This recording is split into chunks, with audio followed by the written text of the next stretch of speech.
champions. I hope you all will be fit and fine. I am Manisha, your English teacher.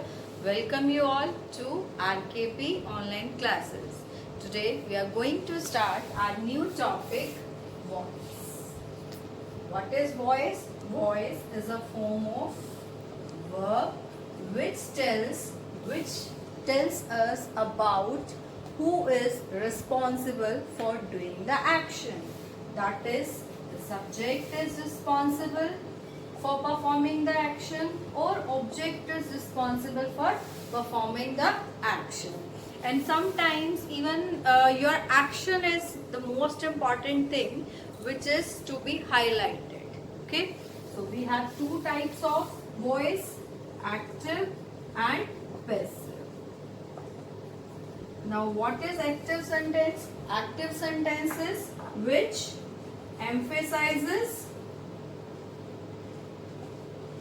on subject. And what is passive voice? Which emphasizes on object. Now let's understand with the help of an example. For example, if I write, I ate an apple. Here, first of all, we need to understand what is subject and what is object. Though being senior students, you already will be aware of. Still, once I want to remind you about subject and object. Subject is that part of sentence which is responsible for performing the action. Subject is the doer of the action which performs the action, okay, on which the whole responsibility of action lies. For example, if I say here, I ate an apple. Yeah, who ate the apple? I. So here I is performing the action. It means I is here subject. Okay.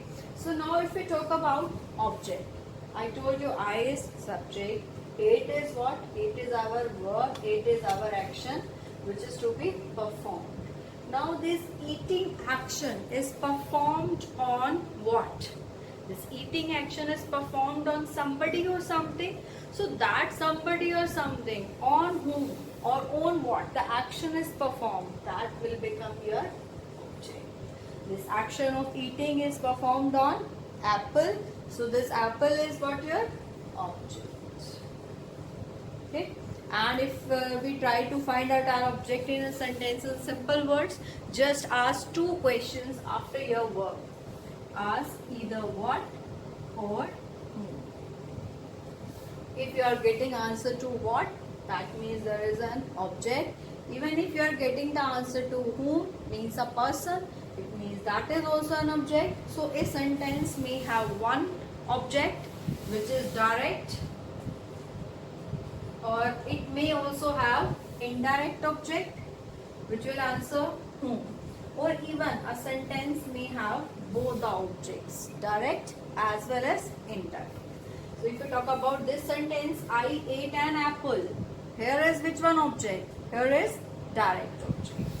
Now if we proceed further, let me give you one more example where we have direct object. I met Ram. I is again subject, met is verb, met whom? Whom is Ram. So here Ram is our indirect object. Now see one more type of sentence. I gave him a chocolate. Now here, he instead of I, let's write here, she gave him a chocolate. Here she is performing the action. It means she is subject. Gave is verb. Gave what? Chocolate. It's answering what? That means it's your direct object. And what about this him? It's answering your question. Gave whom? Him. It's answering your question. Whom? So it's your indirect object. Fine. I hope the concept of object is clear. So if we see these three sentences, in all these three sentences, what is emphasized? Our subject is emphasized.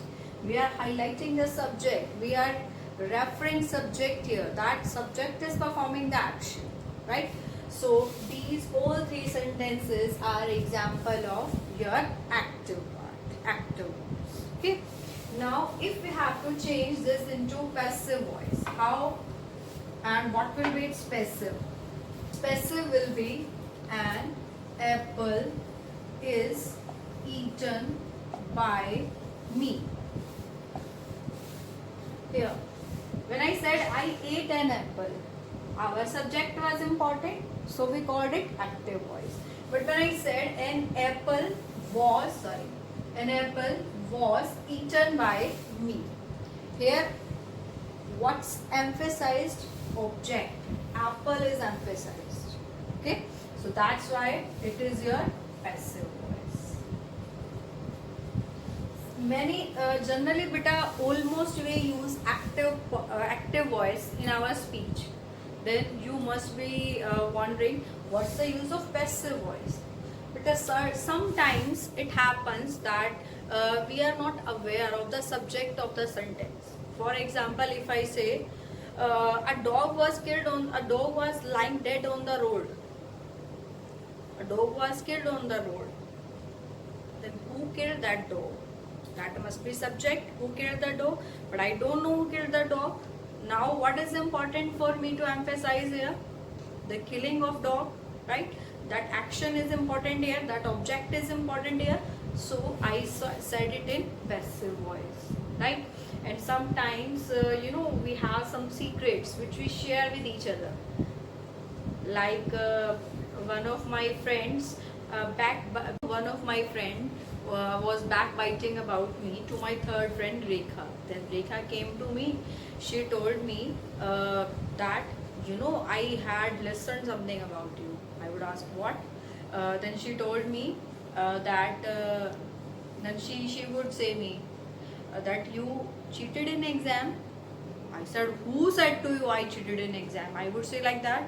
And she would say, I got to know.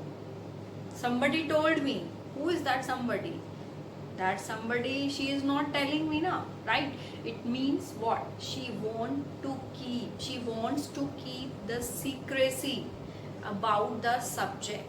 So when somebody does not want to reveal the subject, then also we can use passive voice. For example, the information was given to me, but who gave the information? I didn't tell, right?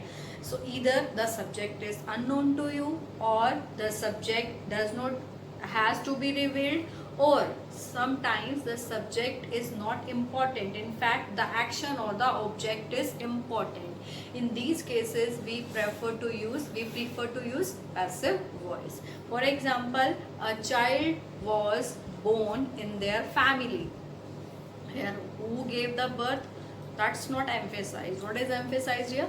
A child was born. Generally, whenever you will go through your newspaper headlines, you will get headings. Either they use simple present tense, or they use your passive voice, right?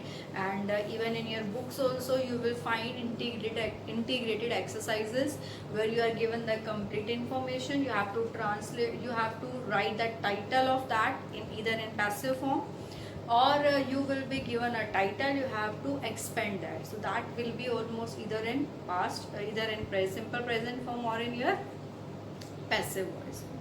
Okay, so I hope now the use of passive voice is clear to you. Now let's move towards the rules how to change active voice into passive voice.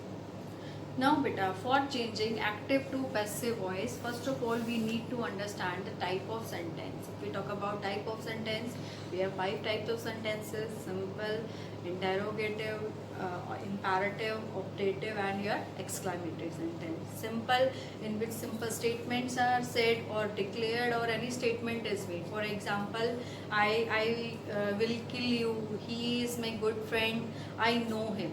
And it has negative part also. For example, I don't know him, they all are good, they all are not good, and I don't know him, he is not my good friend. Then interrogative, in which we ask questions. For example, do you know me, or how are you? Okay, these all things we have already discussed in detail, okay, in your previous classes. I'm just giving you a review of previous class. And then third is our imperative sentence, in which we just simply make a request or order or advice or give suggestion. For example, go to the doctor, take your medicine on time, don't talk to me, go do your work. These are imperative sentences. And next, if we talk about optative sentence, in which we give blessings or express wishes. For example, would I be a rich man, or may God bless you, such type of sentences. And last one is exclamatory, when we show surprising reaction, whether that may be of fear or due to happiness, due to sadness. That reaction comes all of a once, it comes suddenly, right? For example, what did he say? OMG, how can you do that? Means your facial expressions also change. Wow, it's so beautiful. So such kind of sentences are our exclamatory sentence. And before I go for this, let me tell you one more thing. In 9th onwards classes, it is not asked in much detail. Generally, one process will be given to you, which you all have to translate. That process may be about anything, like about washing clothes, about even washing your hair, applying oil, and even cooking a dish, or opening a bank account. It can be related to any such thing, right? But basics you must be aware of. So once I'll tell you in brief about how to change active into passive. First of all, I'll take the simple sentence here. I like football. Now, what is the first rule? The first rule say, first of all, identify your object. Because beta, for changing your active into passive voice, there is one condition, that is a must. That is, your verb should be transitive. What is transitive verb? Transitive verb means the verb which has an object.